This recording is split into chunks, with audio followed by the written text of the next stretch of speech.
Halo Mas Diva, apa kabar? Kabar Mudah-mudahan suara baik. saya kedengar dengan baik.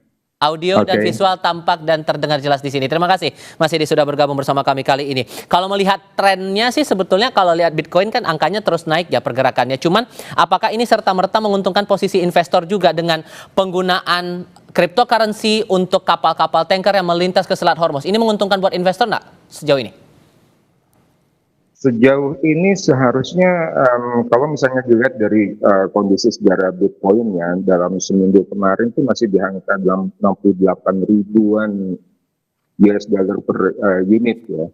Kemudian setelah serangan Iran atau Iran kemudian menentukan tarif tol dalam Bitcoin, kemudian juga stable coins, kemudian juga dalam yuan, artinya kondisi ini baiki sentimen terhadap Bitcoin yang selama ini selalu terjebak di harga antara 66, kemudian sampai 71, 73, kemudian koreksi lagi seperti itu. Tapi perlu juga diketahui oleh semua, kalau kondisi harga Bitcoin itu sangat volatile ya.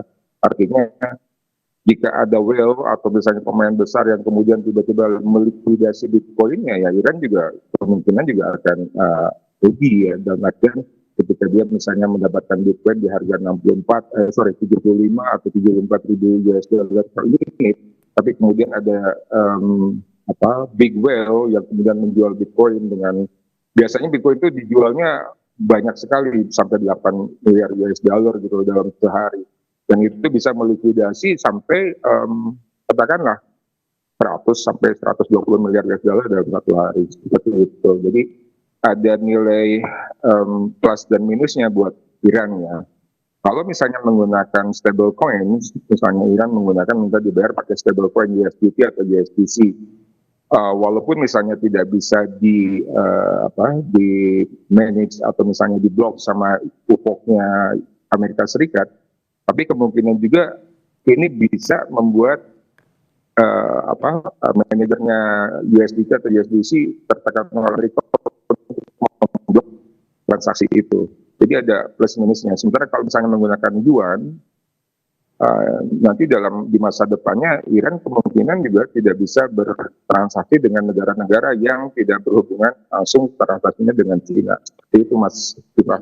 Sehingga kalau kita fokus ke kriptonya itu tadi, ini bisa jadi trigger untuk harga kripto ke depannya, dan adakah hal-hal yang rasanya perlu dicermati juga oleh konsumen dengan dinamika yang ada sekarang, mencermati harga Bitcoin, stablecoin, dan jenis-jenis cryptocurrency lain yang pergerakannya juga masih terus harus dipantau kan?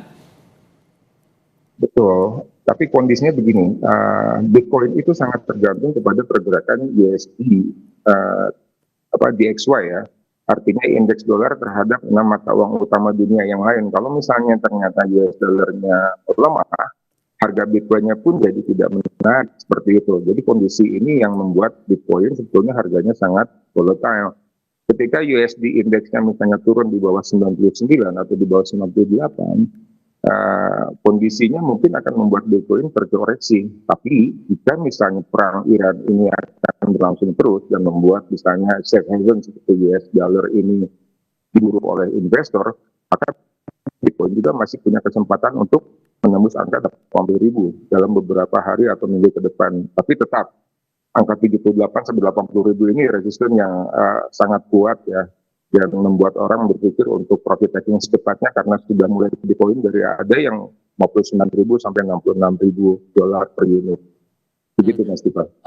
Sejauh analisis dan cermatan Anda Mas Edi, ini sebetulnya sampai Iran menggunakan opsi cryptocurrency untuk kapal-kapal yang melintasi Selat Hormuz ini, selain dengan ada opsi yuan Tiongkok ini, coba mengejar keuntungan apa sih selain dengan analisis yang mereka berupaya untuk menjauh dari upaya sanksi dari Barat itu tadi? Iran tampaknya mencoba untuk keluar atau misalnya melepaskan diri dari SWIFT dan USD ya. SWIFT itu kode untuk transaksi dengan menggunakan Bitcoin dan juga USDT ataupun misalnya yuan. Tapi USDT dan kita fokus dulu kepada kripto lah, itu tidak bisa terlacak oleh sistem keuangan biasa seperti itu. Tapi kalau misalnya dia menggunakan yuan seperti yang tadi saya katakan, mungkin nilai yuannya segitu-segitu aja, stabil-stabil aja, dan kondisinya di masa depan ketika dia misalnya akan menggunakan yuan untuk membeli misalnya barang-barang yang dihargai dalam US dollar, maka dia akan kesulitan. Jadi harus menukarkan dulu ke yuan, yuan menukarkan misalnya ke US dollar, baru dia bisa bertransaksi untuk membeli barang-barang yang denominasinya dalam US dollar. Oke. Tapi di sisi lain juga ada ironi begini, Mas. Karena koin yang ditarif sama Iran ini kan nilainya 1:1 dengan dolar Amerika. Apakah fenomena dengan istilah apa ya? Istilah bayangan digital dolar ini sedang terjadi sejauh analisis Anda? Uh, Begini, kondisinya sekarang adalah pada kondisi di mana Iran kan memberikan tarif tolnya 1 barrel itu 1 US dollar kan. Jadi kalau misalnya ada misalnya very large vessel VLCC gitu yang punya misalnya kapasitas 1 juta barrel sekali lewat, artinya dia harus membayar 1 juta US dollar. Ini tinggal dikonversikan ke dalam Bitcoin. Berapa Bitcoinnya? Berarti kalau Bitcoin sekarang harganya 74.000, dia akan dapat Bitcoin sekitar 12 unit Bitcoin. Seperti itu. Jadi tidak 1:1 dalam artian misalnya 1 Bitcoin sama dengan 1 barrel. Tapi yang diminta oleh Iran adalah setiap melewati Selat Hormuz, 1 barrel itu harganya $1. Kalau misalnya kapal angkut misalnya kayak Pertamina ini ada 2 yang tertahan misalnya, yang Pertamina Pride sama Ganasuro itu, kalau misalnya mereka mengangkut satu kapalnya itu 1 juta US dollar, kemudian yang satunya 1 juta barrel, yang satunya lagi juga 1 juta barrel, berarti ada 2 juta barrel yang akan harus lewat Hormuz itu dengan tarif, ya tinggal dikalikan aja 2 kali 2 juta, berarti 2 juta US dollar untuk tarifnya aja untuk lewat tol. Tapi yang kondisi yang berikutnya yang harus diperhatikan adalah blokade armada kelima Amerika ya, yang semalam mulai diterapkan mulai jam 9 tadi malam. Kondisi ini kan setiap kapal yang keluar dari pelabuhan Iran itu kan ditanyai atau misalnya keluar dari Hormuz itu akan di stop oleh Amerika, di blockade gitu. Apalagi kalau mereka membayar tarif tol kepada Iran. Maksud dari Amerika ini adalah untuk menyetop pemasukan kepada Iran. Seperti itu. Jadi kondisinya sekarang sangat tensinya sangat tinggi. Satu sama lain saling mengancam. Amerika tentunya mengancam pakai leverage, misalnya saya bom kalian pabrik airnya atau misalnya sanitasinya, kemudian juga PLN-nya seperti itu. Sementara Iran tetap menggunakan leverage Selat Hormuz kan, untuk memaksa Amerika menyetujui bahwa Iran boleh di masa depan menggunakan uraniumnya, memperkaya uraniumnya untuk persenjataan militer. Kondisi-kondisi ini yang akan membuat minyak mentah akan tetap tinggi harganya. Dan harus kita ketahui bahwa supply and demand minyak mentah sekarang ini sudah ada gap sekitar 5 sampai 7 juta barrel. Artinya dulu ketika sebelum perang itu harga minyak kan antara 64, 66, atau misalnya sampai 60, 59, 66 dolar per barrel. Itu karena apa? Karena supply-nya kelebihan 1 juta sampai 1,5 juta barrel per hari. Sekarang dengan kondisi adanya perang Iran, supply-nya berkurang sampai 7 juta barrel per hari. Artinya ini benar-benar terjadi sebuah supply gap yang sangat-sangat hebat ya. Yang ketiganya itu kondisi kapal-kapal tanker yang ada di Selat Hormuz sekarang kondisinya kita katakan sebagai super container. Kenapa? Super container karena biaya parkir atau biaya asuransi, kemudian juga biaya tunggu segala macam itu meningkat. Dan itu ada sekitar 100 sampai 200 kapal tanker yang sekarang masih terjebak di Selat Hormuz, dan itu artinya sekitar 128 juta barrel yang tertahan di sana. Sekarang ini kondisinya market dunia ini sangat bergantung kepada strategi petroleum reserve-nya US Amerika yang dilepas supaya harga minyak ini nggak sampai $150 per barrel. Itu Mas Tito. Sehingga dengan kondisi yang ada sekarang, terutama kebijakan yang diambil, strategi yang diambil Iran ini serta-merta jadi mengancam dominasi finansial AS atau malah jadi apa ya, melumpuhkan kemampuan atau kekuatan bank sentral dengan sendirinya, Mas Edi, sejauh analisis Anda? Saya kira kalau untuk sampai mendisrupsi kondisi US dollar tidak akan sejauh itu ya, karena tetap aja US dollar adalah yang dipergunakan hampir 48% di seluruh dunia transaksinya. Dan kondisi misalnya analisa apakah misalnya US dollar akan terjengkang, tidak juga. Karena jika perang masih berlanjut, maka demand untuk US dollar juga akan tinggi. Nah, yang paling penting sekarang adalah bagaimana caranya agar kondisi ini tidak mempengaruhi fiskal APBN kita, gitu Mas Kita. Itu yang paling penting ya, dan juga tidak mempengaruhi misalnya performa atau kinerja dari IHSG.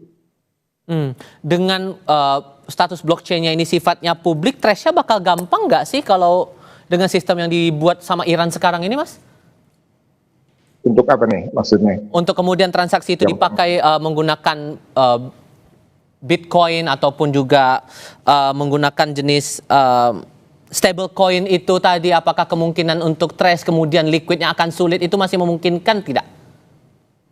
Memungkinkan begini, Bitcoin itu jumlah unitnya cuma 21 juta unit. Ini mengapa Bitcoin selalu naik harganya, karena memang unitnya terbatas seperti itu. Sekarang dengan kondisi Iran meminta pembayaran dalam Bitcoin, tentunya demand untuk Bitcoin kan akan meningkat secara logikanya ya. Tapi kan yang harus kita perhatikan lagi, kalau misalnya ternyata unit Bitcoinnya hanya katakanlah dari 2 juta dolar, kemudian juga setiap hari Iran dapat 20 juta US dollar, 20 juta US dollar itu dapat Bitcoin. Apakah market bisa menampung atau bisa absorb ini atau tidak? Tapi sejauh ini jika melihat perkembangan Bitcoin yang tadi pagi atau misalnya tadi malam masih di atas 71.000 US dollar, sekarang pagi ini sudah 74.000 US dollar. Ini artinya ada pergerakan sentimen ya Mas ya, bukan atau supply and demand, tapi sentimen bahwa ini akan mengurangi liquidity Bitcoin itu sehingga Bitcoin harganya naik. Oke, dan strategi Iran menggunakan kripto ini sejauh analisis Anda akan dipakai berapa lama? Apakah sepanjang perang ini atau karena dirasa ada untung yang sedikit banyak yang didapat Iran akan bisa lebih panjang jangkanya untuk mereka kapal-kapal yang akan melintasi Selat Hormuz ini? Agak sulit untuk memprediksi seperti itu, tapi semua negara tahu tentang United Nations Convention Law of the Sea ya, atau UNCLOS itu. Artinya Selat Hormuz itu adalah selat yang harusnya digunakan secara freely oleh semua negara untuk melewati seperti itu. Dan itu menurut pasal dari 37 sampai 44 Convention itu, Iran dan Oman yang ada di Selat Hormuz itu seharusnya abide by atau misalnya mengikuti atau tidak melanggar aturan seperti itu. Karena pada ujung-ujungnya ketika semua negara merasa dirugikan oleh Iran, maka mereka pun akan bereaksi yang tidak baik juga terhadap Iran. Bukan hanya Amerika saja nantinya. Jadi Iran sendiri harus berpikir bagaimana ke depannya bahwa apa yang mereka dapatkan sekarang dari tarif tol itu apakah berguna untuk masa depannya atau tidak. Karena sampai hari ini atau misalnya detik ini yang lewat Hormuz itu cuma 2 atau 3 kapal tanker aja, dan itu pun kebanyakan kapal tanker yang dari Cina yang memang udah punya kontrak panjang dengan Iran. Gitu Mas. Oke. Langkah yang dilakukan Iran ini memicu kekhawatiran Barat akan ada peralihan dari petrodolar ke petroyuan. Ini bisa terjadi dalam waktu dekat atau malah jauh panggang dari api ini menurut Anda, Mas? Masih jauh Mas. Ini kondisinya dedolarisasi ini sudah berlangsung dari tahun 2019-2020 sejak sebelum COVID ya. Artinya terutama negara-negara yang tergabung dalam BRICS ya, mereka mencoba untuk menggunakan lebih banyak yuan daripada US dollar. Tapi terbentur pada kenyataan bahwa hampir semua barang komoditas maupun misalnya barang-barang yang bersifat bisa dipakai langsung itu kebanyakan dalam US dollar. Seperti yang yang sederhana aja sekarang, seperti misalnya harga emas di pasar spot. Itu kodenya kan XAU versus USD, artinya pairingnya dalam US dollar, seperti itu. Jadi untuk sampai pada kondisi misalnya bahwa dedolarisasi ini akan berlangsung cepat, saya kira tidak juga ya, masih agak lama, dan mungkin itu perlu sebuah strategi yang hebat sekali dari negara, minimal dari 160 negara yang ada, minimal 50 atau 60%-nya menggunakan yuan, atau misalnya menggunakan, katakanlah ya, mata uang Rusia atau yang lainnya, atau misalnya semuanya menggunakan, misalnya katakanlah menggunakan emas, atau menggunakan juga, kalau di beberapa negara teluk ada yang menggunakan dinar kan, atau menggunakan kripto seperti Bitcoin yang sudah sangat terkenal ini. Oke, realitanya begini, masih ada 2 kapal tanker Pertamina kita yang masih tertahan di Hormuz, tidak bisa melintas sampai dengan detik ini. Apakah langkah Iran ini justru memberikan dampak juga buat Indonesia? Sesiap apa menurut Anda Indonesia untuk membayar menggunakan kripto itu tadi, yang sejauh ini ya harus diakui sedikit banyaknya masih belum familiar untuk jadi alat bayar? Tapi jawabnya nanti, kita akan jeda dulu, tetap di Kompas TV.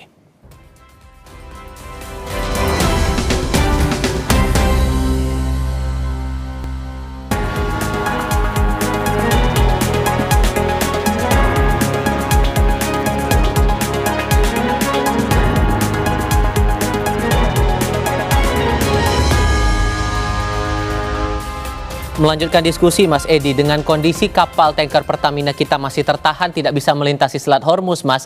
Sementara Iran sudah menerapkan kebijakan atau strategi bayar kalau melintasi jalur itu dengan yuan atau kripto. Apakah ini menantang juga buat Indonesia? Karena untuk membayar pakai kripto tampaknya tidak familiar juga kita untuk melakukan itu. Mungkin kalau untuk kripto kita kesulitan, tapi kalau untuk bayar dengan yuan mungkin tidak terlalu kesulitan ya, karena kedekatan kita dengan Cina juga lumayan ya, seperti itu. Yang kedua, seharusnya pemerintah itu akan lebih komunikatif dengan pemerintah Iran untuk negosiasi agar kapal-kapalnya Pertamina atau yang berhubungan dengan negara lainnya akan datang ke Indonesia itu bisa melewati jalur Selat Hormuz seperti itu. Yang ketiganya tentunya kalau misalnya ini terjadi terus, kita masih dapat alternatif pembelian atau misalnya impor minyak dari Amerika, bisa menggunakan yang tadi strategic petroleum reserve, atau misalnya kemarin Pak Prabowo sudah ketemu dengan Pak Putin gitu dari Rusia, apakah juga Rusia akan memberikan minyaknya kepada Indonesia, tapi tentunya itu juga dengan kondisi transportasinya akan mungkin sedikit lebih mahal daripada misalnya yang datang dari Selat Hormuz. Seperti itu, Mas. Dan ini jadi trigger warning nggak sih menurut Anda? Trigger bahwa aturan regulasi soal kripto ini sudah cukup belum? Kalau kemudian kita menghadapi hal-hal darurat seperti yang ini, strategi yang dibuat Iran yang tidak terbayang bahwa akan menggunakan kripto, itu sejauh ini menurut Anda arahnya akan ke situ tidak? Untuk pengambilan kebijakan di negara kita sendiri soal kripto? Soal kripto kita sudah punya Bapepti ya yang mengatur masalah investasi kripto atau trading kripto di dalam negeri. Jadi saya kira tidak ada aturan khusus yang harus misalnya mengharuskan orang untuk membeli kripto kemudian disumbangkan kepada negara, juga tidak seperti itu. Tapi yang jelas mungkin dari sekarang pemerintah Indonesia harus lebih siap lagi dengan kondisi-kondisi ini. Misalnya menutup kepada safe haven, seperti kalau memang kripto nanti ke depannya akan dijadikan digital currency yang sangat berpengaruh untuk perdagangan, maka pemerintah Indonesia juga harus menyiapkan cadangan kira-kira berapa sih bisa beli BTC atau bisa beli stable coin misalnya, untuk hal-hal yang seperti ini. Tapi karena ini sifatnya temporary, kondisi kasus perang, saya kira kalau hanya untuk menimbun kripto atau menimbun BTC atau USDC, saya kira tidak terlalu penting ya, Mas. Sehingga untuk fokus menambah muatan stablecoin dan yuan ini rasanya perlu ditingkatkankah oleh Indonesia sejauh ini, Mas?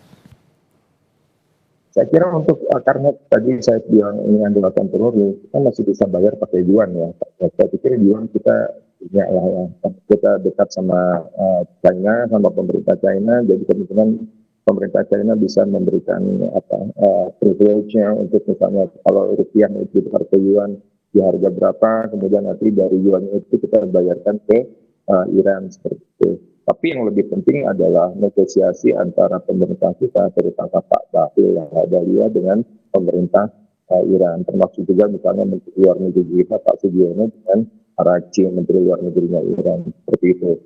jika misalnya komunikasi diplomatik ini berlangsung baik, seharusnya kita tidak terlalu banyak mengeluarkan ongkos-ongkos yang lebih besar daripada yang seharusnya kita keluarkan. Gitu, Mas.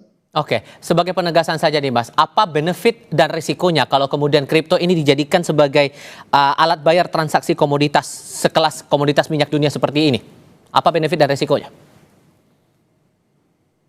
Satu, resikonya kembali kita dihadapkan kepada cyber security ya, di mana kasus-kasus Bitcoin ini sebetulnya banyak ditengarai, atau misalnya kripto ini banyak ditengarai dilakukan oleh para drug dealers, misalnya para penyelundup-penyelundup atau pedagang-pedagang narkoba seluruh dunia seperti itu.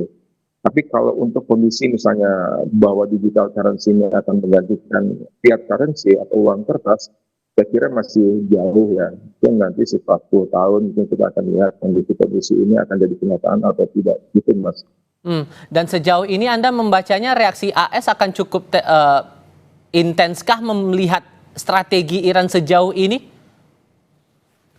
Saya kira dengan menggunakan blokade, menggunakan armada kelimanya Amerika untuk blokade Selat Hormuz, atau blokade kapal-kapal yang mau eastbound atau westbound, artinya ada yang mau keluar atau masuk ke pelabuhan-pelabuhan Iran, saya kira itu jadi semacam senjata yang cukup kuat untuk supaya Iran tidak mendapatkan dana dari kripto atau dari yuan tersebut, Mas. Jadi ini kita ada dalam kondisi saling kunci. Iran meminta tol, sementara Iran juga jika meminta tol tarif itu artinya Iran juga melanggar United Nations Convention of the Law of the Sea yang ditetapkan di tahun 1985. Sementara di sisi lain Amerika juga menyetop ini dengan menggunakan blokade eastbound dan westboundnya menuju atau keluar dari pelabuhan-pelabuhan Iran. Seperti itu, Mas. Jadi saya kira harus dikatakan agak berlebihan jika misalnya kripto ini akan berlangsung lama ya, atau BTC ini kenaikannya akan berlangsung lama, karena jika nanti celah perdamaian melalui negosiasi nanti terbentuk antara Amerika dan Iran, tentunya kebutuhan untuk kripto juga akan turun atau tidak sama sekali untuk misalnya menjadi alat bayar komoditi, gitu, Mas. Dan proyeksi Anda seagresif apa kemudian AS akan merespons strategi Iran yang pakai yuan dan kripto ini untuk mereka yang akan melintasi Selat Hormuz ini? Apakah akan lebih agresif lagi atau justru malah ya kebalikannya masih akan wait and see dan semacamnya? Amerika selalu dalam posisi mengancam, dan mengancam. Artinya leverage dia adalah kalau lu enggak membuka Selat Hormuz, saya bom. Itu terus. Sementara Iran menggunakan Selat Hormuz itu sebagai leverage supaya Amerika setuju perdamaian. Kondisi ini kan jadinya deadlock ya. Di sisi lain, Iran juga kan supaya membuka Selat Hormuz itu memintanya, requestnya adalah satu, Israel tidak menyerang lagi Lebanon. Dua, Iran boleh memperkaya uraniumnya untuk persenjataan militer. Kedua-duanya adalah hal yang sulit karena satu, Israel itu bisa dikatakan sebagai adik yang liar ya buat Amerika. Dan Amerika sendiri nggak bisa mengontrol Israel. Israel mau ngapain aja Amerika tidak bisa apa-apa. Kondisi ini akan berlangsung lumayan agak rumit. Tapi saya berharap bahwa kondisi ini akan segera cepat selesai. Yang kedua, kalau misalnya kita berbicara tentang market global, tampaknya market global sudah mulai muak ya, sudah mulai mengabaikan kondisi perang ini. Rata-rata indeks pasar saham global sudah mulai menguat karena kondisi-kondisi itu harapan akan selesai. Kedua, capek juga ya dengar Trump tiap hari ngomong ngancam seperti itu, atau Iran ngancam balik seperti itu. Begitu, Mas Dito. So, saran terbaik Anda dengan kondisi yang serba tidak pasti seperti sekarang ini, terutama mereka yang memegang aset kripto, apa baiknya nih, Mas? Saya kira kripto itu bisa dijadikan sebagai investment ya, atau investasi, karena banyak analis maupun misalnya praktisi perdagangan kripto atau investasi kripto mengharapkan kripto itu bisa mencapai harga 150.000 sampai 250.000 US dollar per unit, seperti itu. Kenapa?